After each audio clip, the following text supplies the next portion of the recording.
안녕하세요. 신림 경희한의원 원장 장재혁입니다. 오늘은 퇴행성 관절염의 정의에 대해서 먼저 얘기를 드리겠는데요.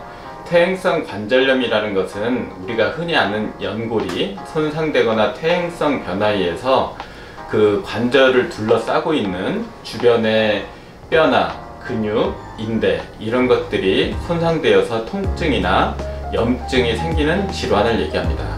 그래서 사실 퇴행성 관절염은 모든 관절에 생길 수 있는데 우리가 흔히 퇴행성 관절염이라고 얘기할 때는 무릎을 많이 얘기를 하게 됩니다.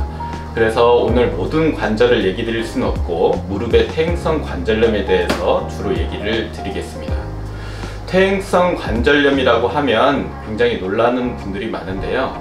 사실 퇴행성 관절염은 어느 순간 갑자기 생기는 것이 아니라 서서히 진행이 되는 것입니다. 사람이 나이가 들면서 서서히 신체 나이가 올라가듯이 관절도 서서히 퇴행성 변화를 겪게 됩니다. 그게 어느 정도 누적이 돼서 어느 수치를 넘어서면 퇴행성 관절염이라고 진단을 내리게 되는 것이죠. 그래서 퇴행성 관절염이 있다고 해서 너무 크게 걱정하시기보다는 관리를 잘하고 진행을 늦추면 되기 때문에 너무 큰 걱정은 하실 필요가 없습니다.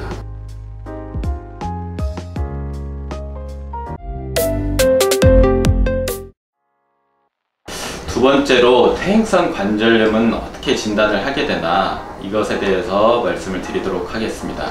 일단 퇴행성 관절염은 이게 이제 무릎의 모형인데요.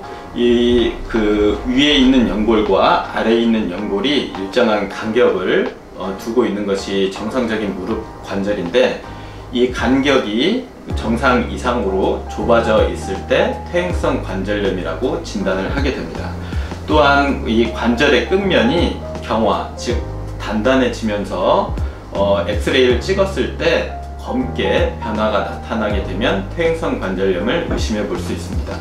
그리고 이 관절면이 아주 부드러운 곡선으로 나타나는 게 정상적인 관절인데 부드러운 곡선으로 나타나지 않고 가시가 돋듯이 뾰족뾰족한 울퉁불퉁한 변화가 나타나게 되면 퇴행성 관절염을 의심해 볼 수 있습니다. 40대 환자분들의 한 90% 정도가 엑스레이를 찍으면 관절에 퇴행성 변화가 관찰이 되는데요. 실제로 증상을 호소하시는 분들은 한 30% 정도밖에 되지 않습니다. 앞에서 얘기 드린 것처럼 단순히 퇴행성 관절염이라는 것이 관절 연골만의 문제가 아니라 주변의 근육, 인대와 상관이 있고 심지어 척추의 신경염증과 연관해서 나타나기 때문에 이렇게 영상 결과와 환자가 호소하는 증상이 다르게 나타나게 되는 것입니다.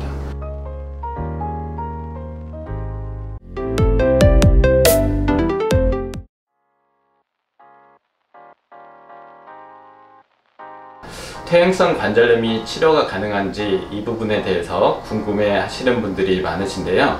퇴행성 관절염을 완치시키는 것은 불가능합니다.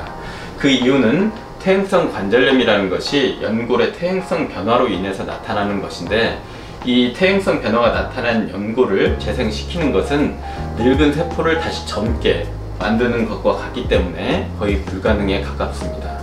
하지만 앞에 얘기 드린 것처럼 이 퇴행성 관절의 염증이나 통증은 단순히 연골의 문제가 아니라 주변의 인대나 근육의 문제, 심지어 척추 신경의 염증에 의해서도 나타나기 때문에 이러한 부분들을 치료함으로써 관절의 염증과 통증을 치료하고 퇴행성 관절의 변화를 늦출 수 있습니다. 그리고 척추의 신경염증에 의해서도 이러한 통증들이 나타나실 수 있는데요. 이러한 경우는 대부분 가만히 있을 때 무릎에 통증이 있다든지 잘 때 통증이 있다든지 이런 경우에 척추의 신경염증으로 인해서 척추에서 다리 쪽으로 내려가는 신경의 문제로 인해서 나타나는 경우가 많이 있습니다.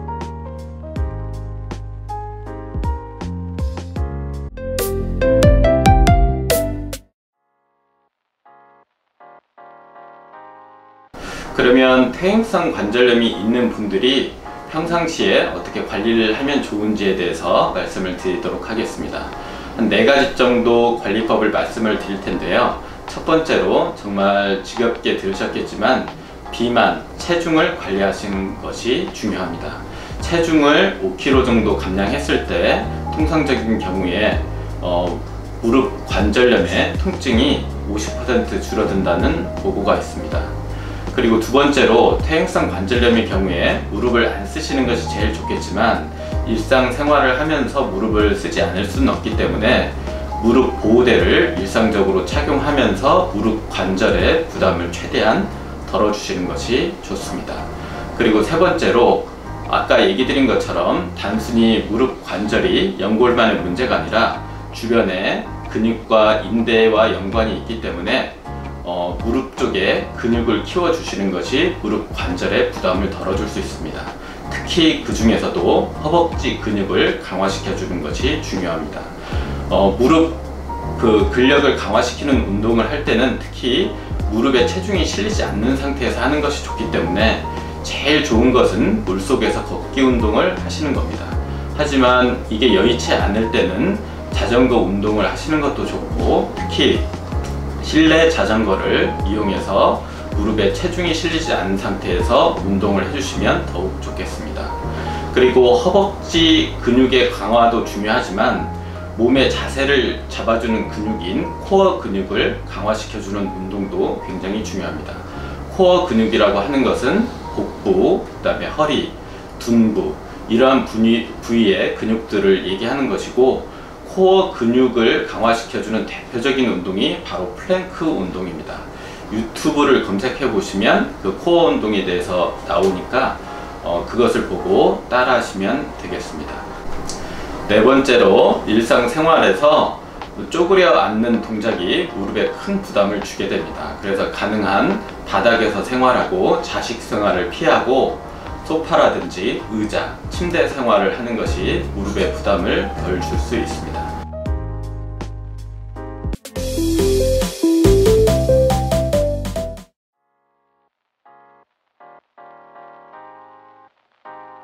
퇴행성 관절염의 한방 치료는 어떻게 하는지, 한의원에 오시면 무릎의 퇴행성 관절염은 어떻게 치료하는지에 대해서 말씀드리겠습니다.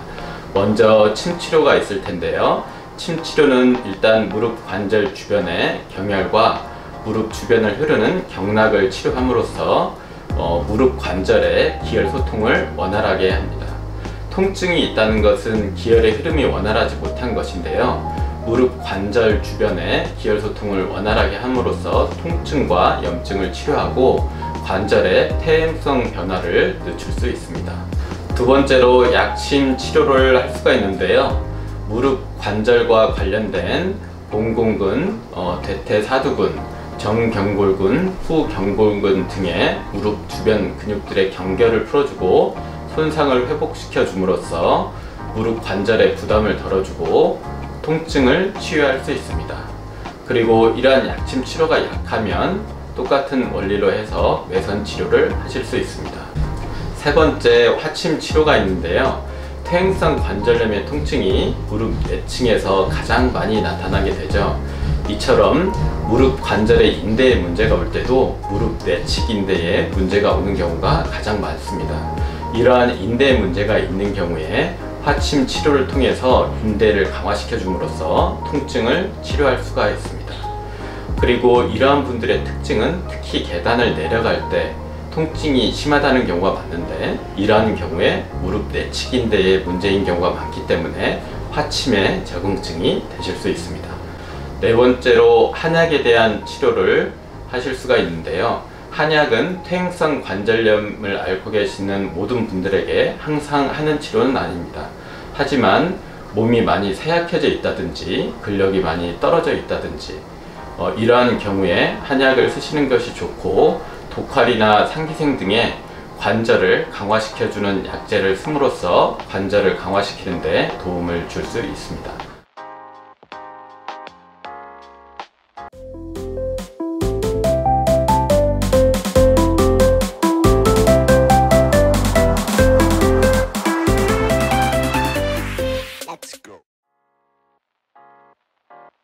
무릎 관절이 많이 안 좋은 경우에 무릎이 부어서 한의원에 내원하시는 경우가 많이 계신데요. 이러한 무릎이 붓는 원인은 무릎 관절 내에 조직 손상이 있거나 염증으로 인해서 이 관절을 보호하기 위해서 혈액이 과도하게 분비되는 경우에 무릎 관절이 붓게 됩니다. 이러한 경우에 무릎에서 물을 빼는 것은 일시적인 치료에 그칠 가능성이 많습니다. 이미 무릎이 한번 부어서 물을 빼본 경험이 있는 분들은 물을 빼는 것을 선호하지 않으시는데요. 바로 경험적으로 알고 계시는 것 같습니다. 그래서 이 근본적인 치료는 관절 내의 조직을 손상을 회복시키고 염증을 치료하는 것이 근본적인 치료법이 될 수 있는데요.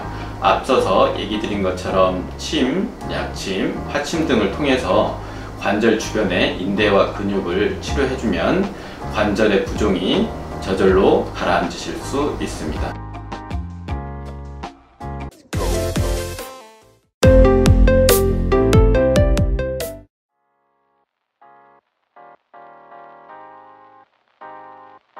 무릎 관절의 문제로 내원하시는 환자분들이 한의원에서 가장 많이 하시는 질문이 있습니다. 바로 무릎 관절에서 뚝뚝 소리가 나는데 이거 괜찮은 거냐? 이런 질문을 가장 많이 하십니다. 이 무릎 관절에서 소리가 나는 원인에 대해서 아직 논란은 있지만 대체적으로 관절강 안에 공간이 넓어지는 순간에 진공 형태의 방울이 형성이 되면서 소리가 난다는 것이 현재까지의 정설입니다. 그렇기 때문에 일시적으로 소리가 나는 것은 큰 문제가 되지 않습니다. 하지만 반복적이고 일상적으로 소리가 난다든지 통증이 동반이 되면 무릎 내에 조직 손상이 있는 경우가 있을 수 있기 때문에 검사를 해보시는 것이 좋습니다. 감사합니다.